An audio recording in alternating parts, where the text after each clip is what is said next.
Would you stay silent? Or let revenge speak for you?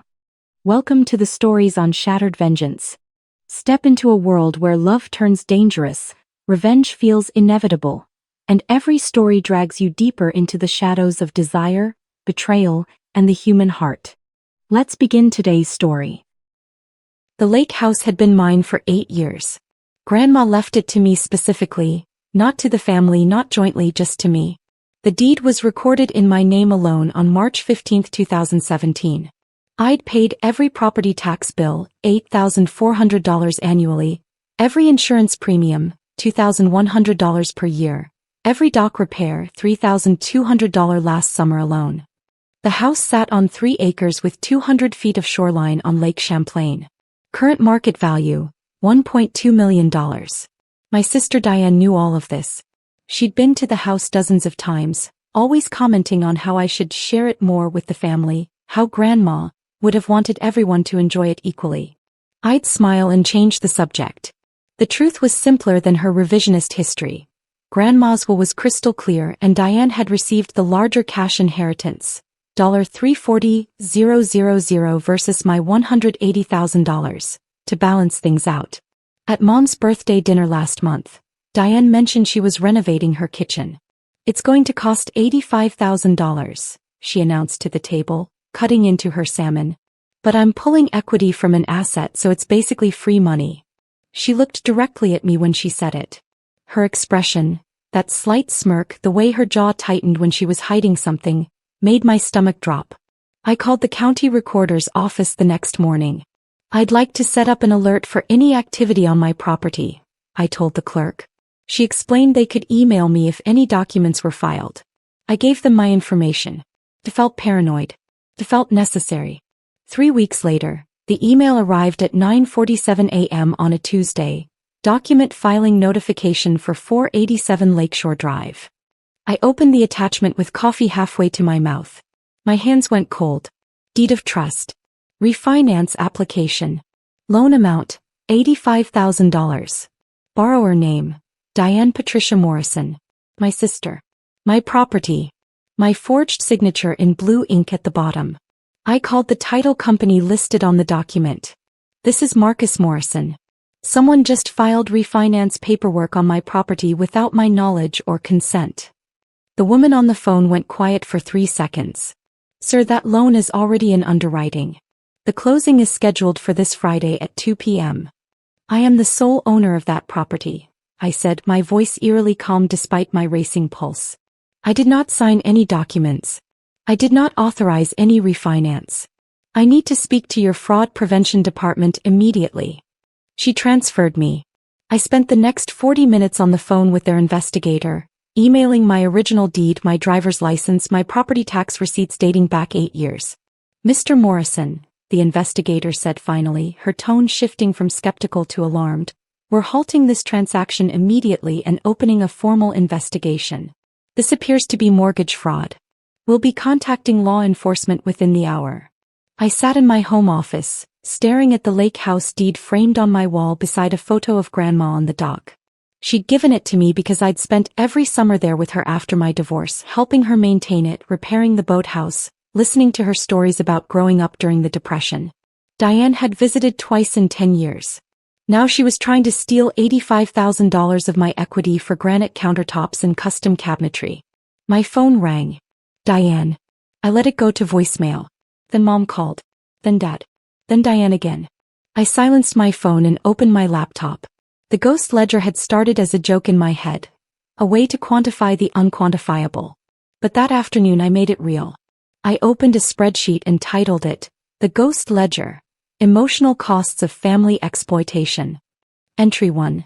Every family gathering where Diane complained about my selfishness with the lake house while I paid $8,400 annual property taxes alone. Years, 8. Cost, self-doubt manufactured from generosity. Entry 2. Christmas 2019. Diane told her 3 kids Grandma forgot to leave them the house, that I somehow manipulated her. I was sitting 10 feet away. Cost, being cast as villain in fiction I didn't write. Entry 3.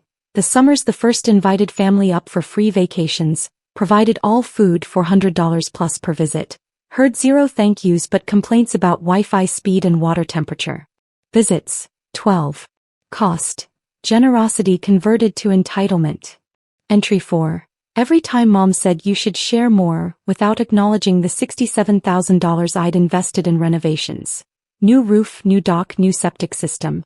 Cost, invisible labor, invisible sacrifice. Entry 5. Diane's 40th birthday party where she announced she basically co-owned the lake house to her 15 guests. I corrected her once. She called me petty in front of everyone.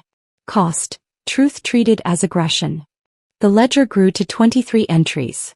Each one was a small theft of dignity, a paper cut that never quite healed.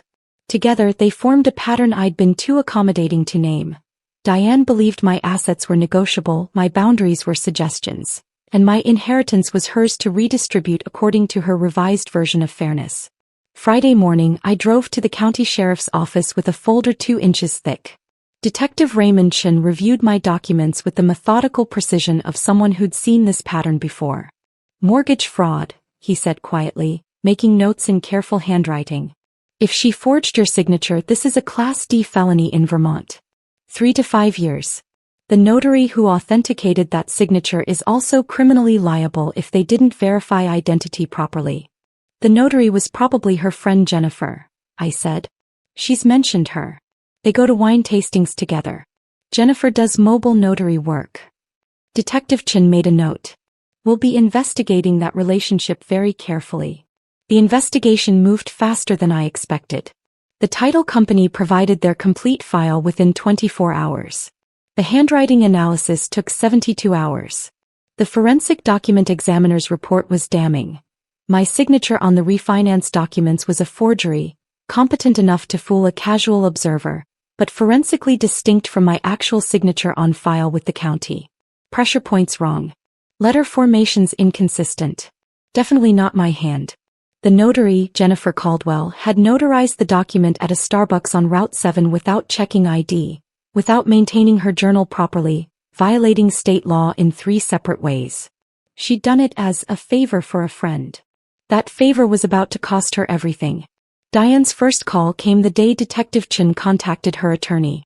I answered this time, putting her on speaker in my quiet kitchen. Marcus, what the hell did you do? Her voice was shrill, panicked, nothing like her usual controlled tone. The loan fell through, the title company is accusing me of fraud, and now there are detectives calling my lawyer? I didn't do anything, Diane. You forged my signature on mortgage documents. That's mortgage fraud. It's a felony in Vermont. You did this. The house should be mine too. Grandma was manipulated in her final years. Everyone knows you influenced her. Grandma's will was written 8 years before she died. I interrupted, my voice flat and factual. She was sharp until the end. Her attorney confirmed it. You got the larger cash inheritance. $340,000 versus my $180,000. This was always the arrangement. This was always fair. You're really going to let them prosecute me? Your own sister? Over a house. I thought about the ghost ledger. I thought about the gambler's fallacy, the psychological trap where you keep feeding coins into a slot machine because you've already invested so much, convinced the jackpot must be coming. But slot machines don't work that way. They're designed to take. The house always wins unless you walk away. You tried to steal $85,000 from me, Diane. You forged legal documents. You involved a notary in a crime. You filed fraudulent paperwork with the county. You did this knowing exactly what you were doing. My voice was steady, almost gentle. I didn't let them do anything. You committed a crime. They're doing their job. She hung up. Mom called 3 minutes later, her voice tight with anger. Marcus, you have to drop this. He made a mistake. She's family. She has 3 children. She committed mortgage fraud, Mom. If I had tried to refinance her house without permission, would you be asking her to drop it? Would you be defending me? The silence stretched for 5 seconds.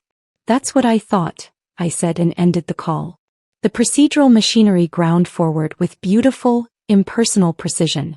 The County Fraud Prevention Unit interviewed Jennifer Caldwell on Tuesday. By Thursday, her notary license was suspended pending full investigation. The state notary board discovered she'd notarized 17 documents for Diane over 3 years without proper ID verification. A pattern of negligence that destroyed her $60,000 per year mobile notary business overnight. The mortgage broker who processed the loan, Susan Hartley, faced an ethics review from the Vermont Banking Division.